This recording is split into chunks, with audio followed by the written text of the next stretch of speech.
Helicopter rotor spins. Oh, shoot, the camera's on. Back natural.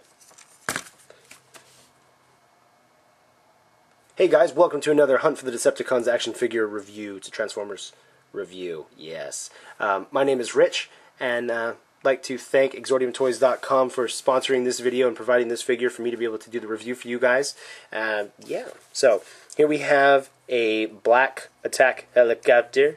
When I originally seen the pictures for this figure on the internet, I thought it was going to end up being a Decepticon.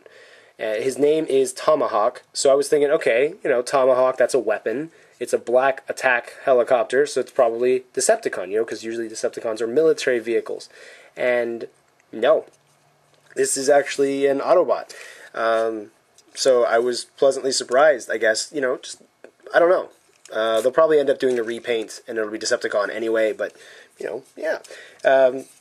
Nice detail work I think they did on this figure overall. I mean, it's usually when you get a Transformer, they usually have, like, you know, the spring-loaded weapons at launch, and that's usually like it. There's usually nothing else. But this one actually has like a chain gun on each wing. Then it has 2 missiles as well right here. I mean, those things are really long missiles. Those were really cool. And then also up here in the front is like a camera. I think it's more of a camera. So, and it actually turns, so it's kind of like, you know, whatever the pilot's looking at, the thing will turn. So I think that's cool that they added that little feature in there. Because, you know, it didn't have to turn. They could have just put nothing, or if they did, you know, it's pretty cool how they did that. You have the landing gear here, which can fold right up into the vehicle. And what's kind of weird is you can actually see the head of the figure. Now, when I initially transformed this, like out of the box, his head was turned around. But when I did the instructions, it already had the head turned the right way. So I don't know if it's supposed to be, you know, right now if it's supposed to be down or up, you know, flipped around. But really, unless you know what you're looking for, if you look at it like this, you know, and kind of turn it around, you don't really notice that it's a head. You know how like some figures you like see, okay, that's the face of the guy. You can't really tell. And the arms are folded up nicely. The legs are folded up right here, but you can't really tell the way that they're folded up. You can kind of see the knees. But I think they did a good job covering up the fact that it is a Transformer. You know, as far as, you know, because some of them, like Thunderwing, you transform him, or just look at the bottom of it, you could tell, all right, yeah, this guy's going to be really easy. So here is the vehicle mode. The rotor spins pretty nicely. There is no back rotor. I mean, there's kind of is, but it's not like a traditional helicopter design. And the weapons here can fire. You push this little thing right here, and it'll fire. Not the greatest spring. I would say Thunderwing actually has a stronger spring. You know, other figures also have a stronger spring weapon. And it also doesn't load very well, but, you know, okay. Both of the... shoot, shot Tomahawk in the head. Take off the spring weapon, and what you can do is you can actually, because it has a clip, you can actually clip it onto the bottom of the helicopter, or, you know, you kind of position it to the side or anything. So I like that they give you options of, like, maybe, okay, you don't really like the weapon there, fine, take it off, position it however you like, you know, knock yourself out. I like when companies allow you the option to be able to kind of customize your own guys instead of like whatever they say. But this is the vehicle mode. I like this vehicle mode. I like the color, and I think they did a pretty good job with the detail work and everything like that. So now to transform him, first thing you're going to do, you take the rotors and you spin them so that there's only 2. All right? Go ahead and at the back kind of separate it. Get it ready, because the separating in the back is going to end up being the arms. Okay? Put the rotor like this, and you kind of lift up both of the wings of the helicopter. They're not going to go up the whole way because the rotor's the way they are, but, you know, the point is to lift them up. All right? Next, we're going to go ahead and disconnect the legs at the bottom and pull them partially down, about halfway down like so. At the front of the helicopter, going to go ahead and pull down on the canopy and out, and it's going to start pulling down. If you want, you can go ahead and lift out the head. That's up to you, but we don't have to worry about that yet. The legs, what you're going to do is you kind of pull the brownish colored, tan colored stuff forward. Then you're going to go ahead and pull it out, straighten it out, then just like so.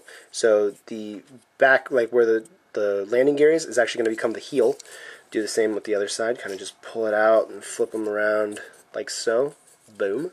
Alright. Then we're going to lift the helicopter, make sure the wings are up, and then we're going to pull the arms forward. Pull the back of the helicopter towards the front. Careful not to like break anything when you do it, but you're just trying to like pull it forward, kind of like that. All right. Straighten out the legs, pull them all the way down. So now he's starting. You can see that he's standing. Pull down the canopy, lock it in place, close up the actual canopy part of the cockpit, and the head. Now, if you have the figure and you have to rotate the head, that's up to you. You know, whatever. Now you can just rotate right here where like these fan exhausts are going to be, and you just pull those up so the wings are kind of aiming above his shoulders.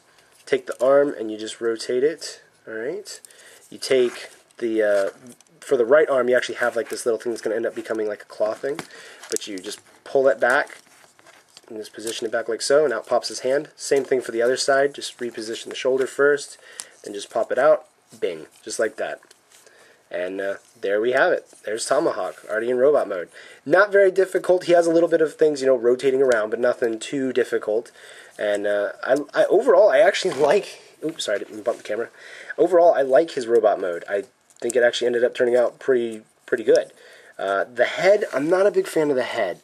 And you can see it looks like a pilot's helmet, kind of. Just, I don't know. I'm not a big fan of that. I personally would have preferred a more evil-looking or menacing or even just heroic-looking face. I guess just because my assumption of him already was that he was a Decepticon, and then to kind of not have like, you know, like a scary-looking face. You know, I would have preferred him to be a Decepticon and have like a scary face, and then they release some type of maybe red or a brownish-colored helicopter, and then make that one the Autobot instead. But that's how they did it. Articulation, the head is on a slight ball joint, so he can look a little bit up and down. He can rotate 360, which is amazing with the way that he has like that neck guard, but he can do that. The shoulder can lift up. That's about as far as he can reach out. Can go forward. He can spin it around 360. There is some like shoulder articulation also here because of the transformation, so you can get more range out of there, but then it moves the whole wings and everything back here, even though these are on ball joints as well. Elbow can go up and down, can rotate just below the bicep. The hand has absolutely no articulation at all, except that, you know, if it goes in, it's kind of transforming again. No waist articulation. The hip can reach out pretty far. He's got pretty good range for kicking, and it is on a ball joint, so you can rotate it 360 however you want. But, you know, with the rotors back there, they kind of get in the way. The knee can clearly bend. Foot can close, but there's not really anything else you can do. You can kind of reposition it here with the second knee. So you can get him posed pretty cool, but it's not a very wide range, as wide as some figures. Now with like the weapons, if you wanted, you can actually leave them on the wings or you can pop them off. And I don't think, yeah, he can hold them, but they're not very sturdy. They don't really fit. It's not really made to do that, even though it can. So you can do it, or what you can do, you can take the clips and clip it on to his wings. Or his arms, sorry. So you can clip it onto his arms, so you can have like, you know, forearm cannons. You can flip it around like this. You can do it however you want, you know, have it all positioned however seems to work for you. So, paint job on the figure, I like how it turned out. It's kind of plain still. I think I would have preferred maybe, like up here at the hip, maybe a different color, maybe some black or some steel. But, you know, that's just me. That's just me. He can stand nicely because of the way that his feet are set up. You know, they're wide, so he can kind of step really well. So overall, I'm very impressed with him. I like him. I'm going to give him a 5 out of 5. There's nothing like standing out blatantly wrong with him. And I was going to show you here on his right arm.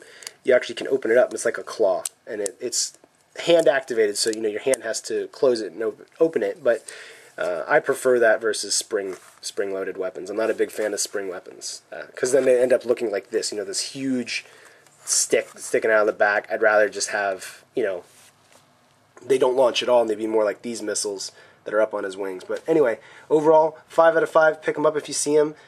I'm really impressed by him, and I had no idea that he was really coming out until I started seeing preview pictures of him on the internet, so he kind of snuck up on me. But anyway, guys, thank you very much for watching. If you have comments or questions, you know where to post that. And, alright, talk to you guys again next time. See ya.